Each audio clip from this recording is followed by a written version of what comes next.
Good afternoon! How are you today?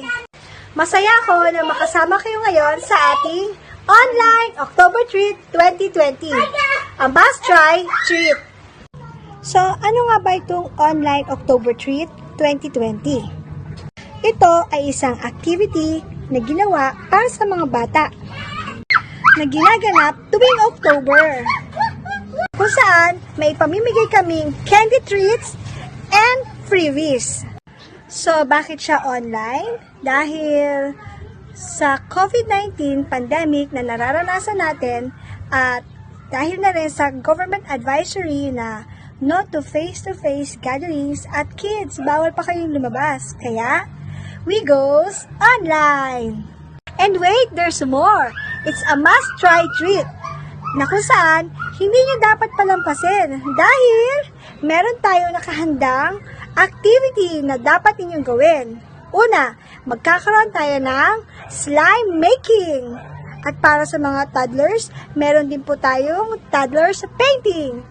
At dahil nga COVID-19 ngayon, magkakaroon tayo ng face mask designing sa pamamagitan ng pagtatay-dye. Pero syempre, ang pinaka-importante, meron din tayong Bible story and Word of God. Kaya mga bata, mag-enjoy tayo at makinig ng mabuti. So kids, let's start now. Welcome to Online October Treat 2020, a must try treat! Let's start the program with an opening prayer to be led by Ate Pia.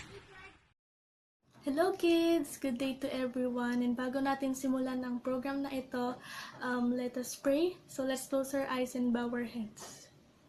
Lord, thank you po Lord sa araw na to na binigay mo po sa amin. Thank you Lord sa buhay ng mga batang to Lord na nanonood ngayon.